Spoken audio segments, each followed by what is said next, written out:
तो हम लोगों ने देखा कि हम लोगों ने अपने खिलाड़ियों को बदला, हम लोगों ने ऑर्डर को बदला, लेकिन नतीजा फिर वही निकला। आप इस पे क्या कमेंट करेंगे? मेरे ख्याल से साइकोलॉजिकली, आप लोग क्रिकेट तो मुझसे बेहतर जानते हैं, बट कल मैंने साइकोलॉजिकली बहुत से ऐसे फॉल्ट्स देखे हैं पाकिस्तानी क्रिकेट टीम के अंदर, जो कि मेरे ख्याल से मेंशन करना बहुत ज़रूरी है। सबसे पहले तो बॉडी लैंग्वेज हम देखें कि इंडिया ने बहुत से कैचेस को ड्रॉप किया।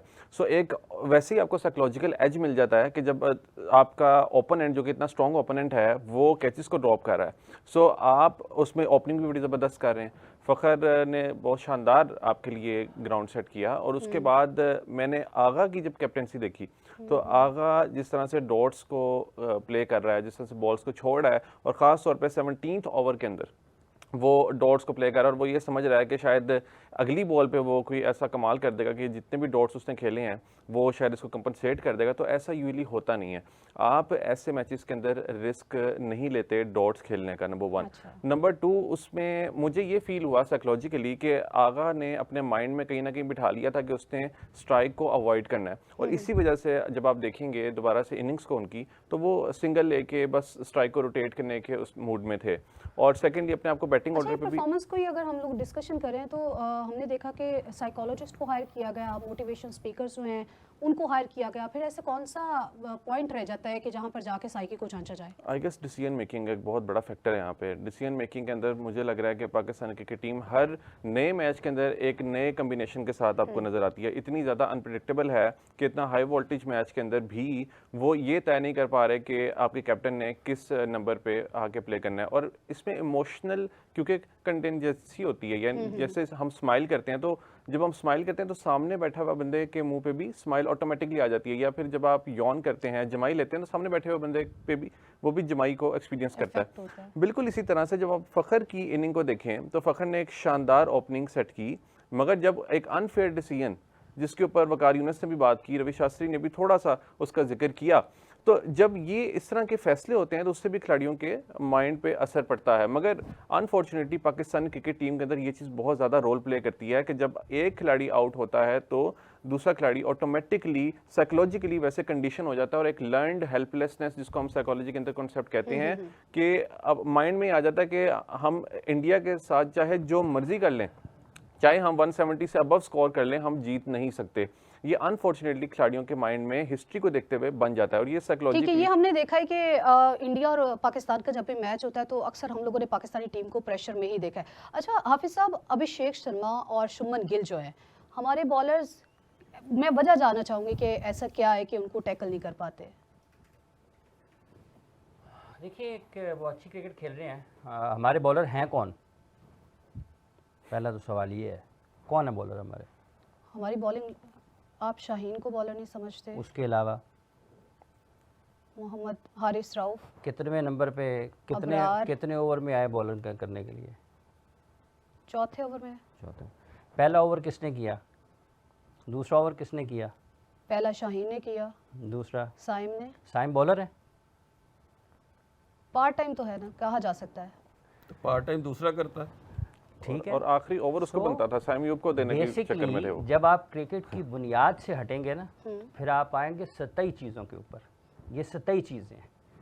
जब किसी को टीम की फॉर्मेशन का पता नहीं होगा, क्रिकेट की बुनियादी चीज़ों का पता नहीं होगा, तो उसके लिए तो हर वो बंदा जिसने बॉल पकड़ लिया वो बॉलर है, क्योंकि उसको बताने दे दिया बॉल, तो वो बॉलर तो बन गया। ठीक है। अब क्या वो बॉलर की उन चीज़ों के ऊपर जिसकी वजह से बॉलर को माना जाता है, जाना जाता है, पहचाना जाता है, क्या उस पर वो पूरा उतरता है या नहीं उतरता? बिल्कुल, ये एक अलग बहस है। ठीक है। जहाँ तक ताल्लुक इस चीज़ का है कि वो क्यों नहीं कर पा रहे हैं, उसकी एक बड़ी वजह ये है कि आपका बॉलिंग पेयर ही नहीं है।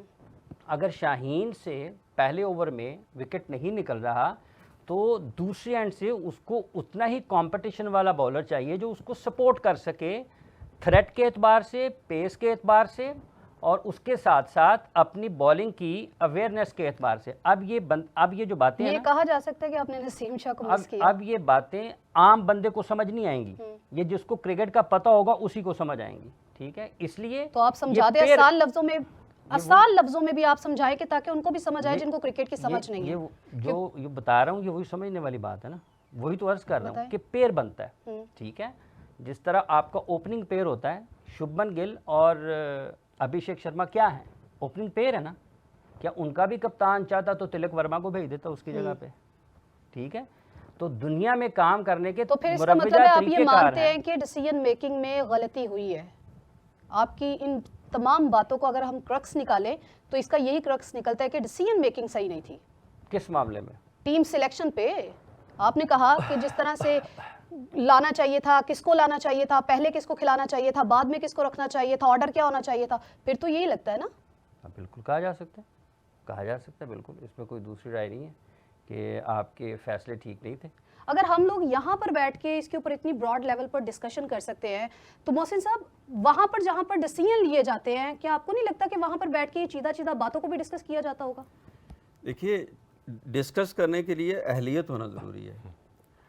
अगर आपने कोई चीज़ पॉइंट आउट करनी है, आप ये देखिए कि ये क्लब लेवल का क्रिकेटर भी ये बात जानता है कि कम्बिनेशन क्या होता है। ये क्लब लेवल का क्रिकेटर भी ये जानता है कि हमने पिछले मैच में क्या गलती की और अगले में क्या नहीं करनी। आप तो कैरी किए जा रहे हैं।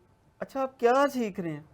दो बंदों को आप कोच को और कप्तान को बिठा के पूछ लें कि भाई। अच्छा मोहसिन साहब, कदा कलामी की माज़रत चाहूँगा, जैसे अभी फातिमा ने पूछा कि क्या वजह है, फिर शायद इनके पास वक्त की कमी थी, आप उधर चले गए हैं। आउट ना होने की ना शाहीन को विकेट क्यों नहीं मिल रहा? उसकी एक वजह यह है कि शाहीन को बॉल को स्विंग नहीं मिल रहा।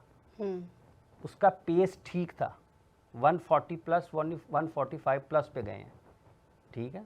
स्विंग अगर नहीं मिल रहा तो उस वजह से बल्लेबाज को निस्बतन आसानी हो रही है उनके खिलाफ रन स्कोर करने में। और जब आपके पास दो स्पेशलिस्ट बॉलर होते हैं मुख्तलिफ तरह के, अगर एक को सक्सेस नहीं मिल रही तो दूसरे से आप चांस लेते हैं और हो सकता है कि वो सक्सेस आपको मिल जाए। ये लकीर नहीं है पत्थर पे कि उसको मिल जाएगी, बट आपके पास जो ऑप्शंस होते हैं आप उनको एक्सप्लोर करते हैं, ठीक है, कि आप इससे ये तवक्को कर सकते हैं कि वो आउट कर सकता है उसको, ठीक है। लाजिम नहीं है कि वो करे, और ये वो खिलाड़ी हैं जिन्होंने किए हुए हैं। पाकिस्तान की तरफ से इस टूर्नामेंट में गेंदबाजी करते हुए शाहीन की गेंदबाजी में पेस नज़र आई है, उनकी एक्यूरेसी थोड़ी बेहतर हुई है, लेकिन उसके साथ साथ जो मसला पाकिस्तान के लिए रहा कि उनको स्विंग नहीं मिला। सेकंड, दूसरे एंड से फास्ट बॉलर के साथ फास्ट बॉलर बॉलिंग करता है, उसका एक अलग से माहौल बनता है, और फास्ट बॉलर के साथ अगर कोई स्पिनर बॉल कर रहा है तो उसका कोई अलग से एक माहौल बनता है। तो ये मुख्तलिफ चीज़ें हैं जिनको निगाह में रखना चाहिए और उनके ऊपर बात की जानी चाहिए ताकि पाकिस्तान को फ़ायदा जो है वो हो। क्रिकेट अच्छी ये खेल रहे हैं, अच्छी खेल सकते हैं, आने वाले दिनों में भी अच्छी खेल लेंगे। अगर कुछ बेहतर खिलाड़ियों के एतबार से, फॉर्मेशन के एतबार से करेंगे, चीज़ें हो सकती हैं बेहतर, लेकिन